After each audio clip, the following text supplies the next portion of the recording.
Hello everyone, this is Rochelle Lanto and I'm here to teach you how to install and use Docker. First, what is Docker? Docker is an open platform for developing, shipping, and running application. Docker enables you to separate your application from your infrastructure so you can deliver software quickly. With Docker, you can manage your infrastructure in the same ways you manage your application. Docker allows you to run containers locally, eliminating disparity between your development and production environment and everything in between. There is no need to install software packages locally. Everything you need for your development environment can simply run on the Docker engine as containers. Para mas maintindihan niyo kung para saan ginagamit ang Docker, bilang isang developer na gumagawa ng iba't ibang web application, isang malaking concern ng server setup. So si Docker, ang ginagawa niya is siya yung nagsisetup ng server mo. Pwede kang mag-install ng iba't ibang software to run ang web application gamit ng Docker like PHP, MySQL, Apache server.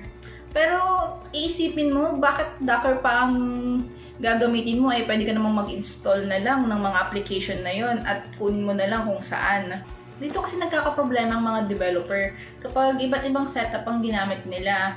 For example, si developer 1, ang server setup niya iba kay developer 2. So, ang tendency nun, may mga plugins or function sa web application na maaring hindi gumagana kay developer 2, pero working naman siya kay developer 1. So, si Docker, ang trabaho niya is gawing pareho ang setup ng server ng bawat isa. Include na yung configuration file sa web application. So, kapag ginamit niya ng iba at nirun niya sa Docker, kung anong setup ng server para doon sa web application na yun, yun din yung gagamitin niya. So, walang magiging problema. How to use Docker? So, una, punta kayo sa website niya which is docker.com.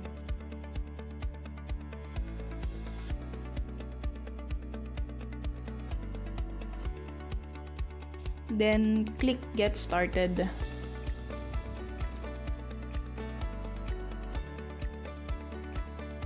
Since ako, ang OS ko ay Windows, so ang ida-download ko ay Windows, for Windows. Since ako, na-download ko na siya, so hindi ko na siya kailangan pang i-download.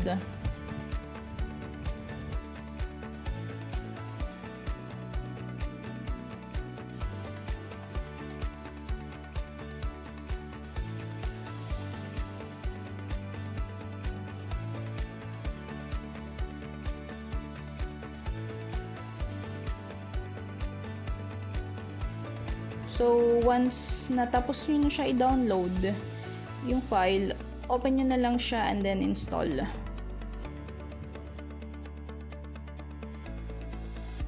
And then, during installation, i-gather niya lahat ng mga package na kailangan niya.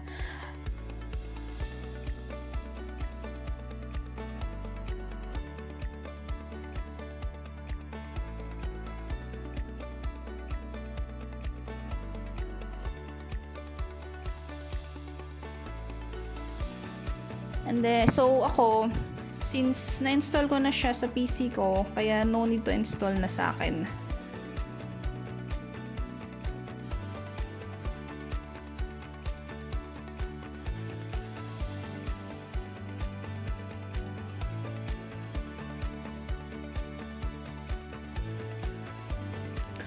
Kung makikita nyo, wala akong naka-install na kahit anong server sa PC ko na ito.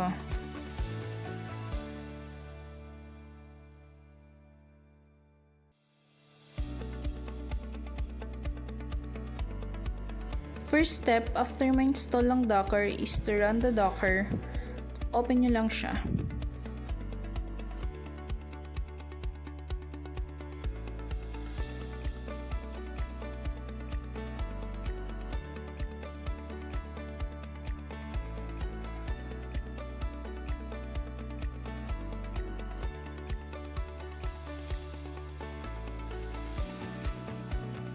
Nga pala, kapag Windows kayo nag-install, need na i-turn on nyo yung Hyper-V sa Windows feature. Need kasi yun para mag-run ng Docker.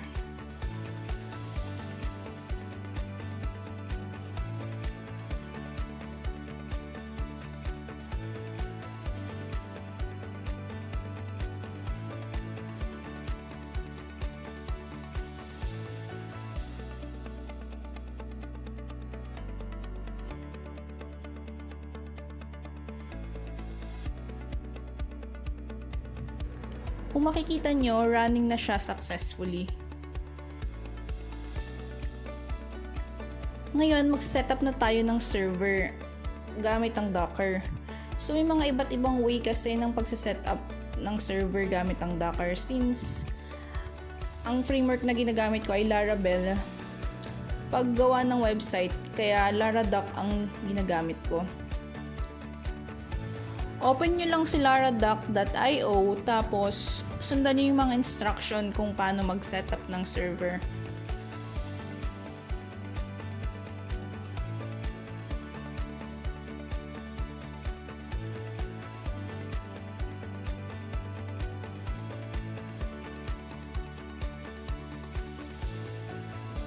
So, una, kukunin mo yung file ni Laradoc sa GitHub.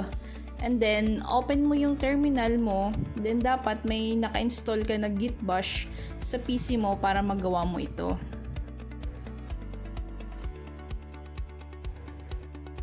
Punta tayo sa E drive and then create tayo ng folder na www.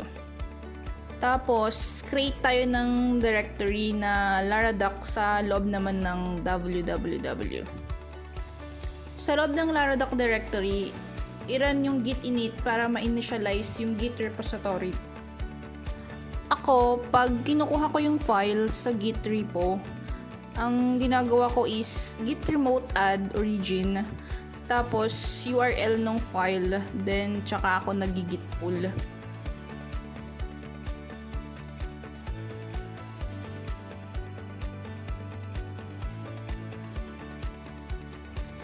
So, ayan, dina-download na niya yung mga file.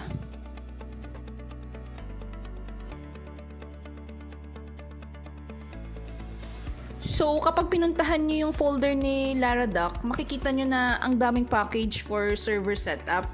Halos lahat nandyan na.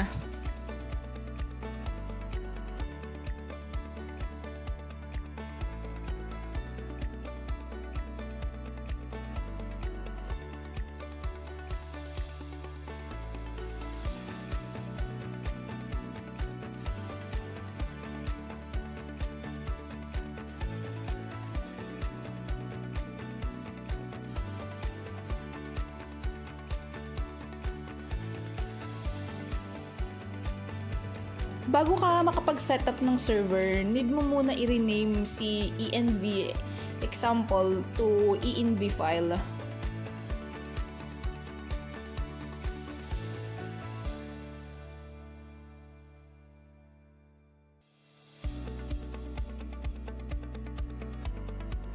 After nun, pwede ka na mag-setup ng server gamit ang Docker Compose.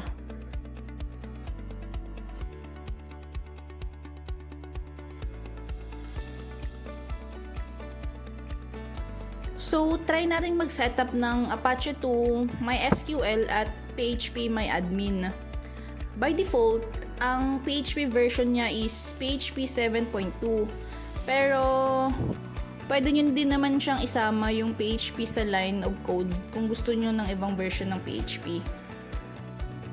So, ayan, nagkikreate na siya ng driver and once done, mag-run na din siya.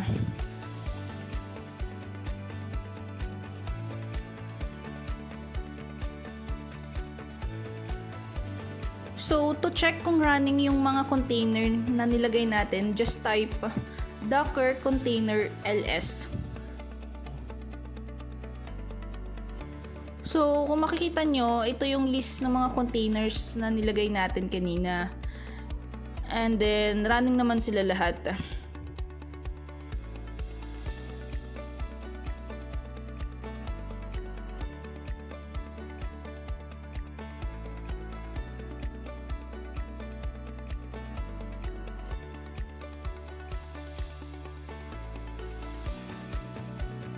Magki-create naman tayo ngayon ng new directory para matest yung server natin.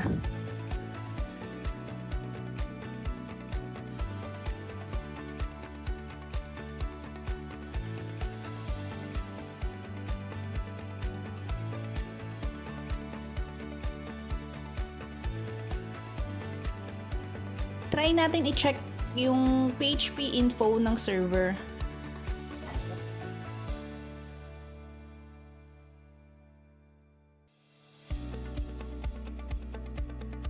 Ayan, running successful yung server with PHP 7.2 at Apache 2.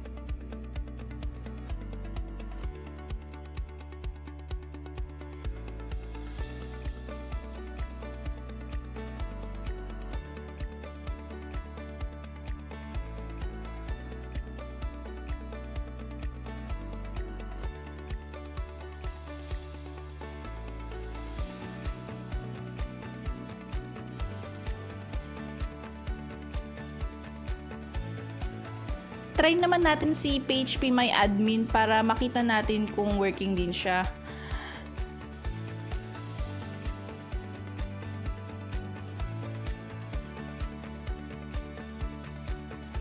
Yun, working siya. May server ka na. Try naman natin mag-hello world.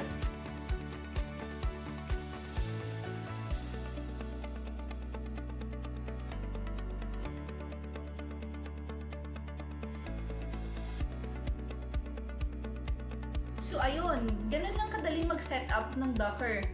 Sana may natutunan kayo sa video na to. Bye!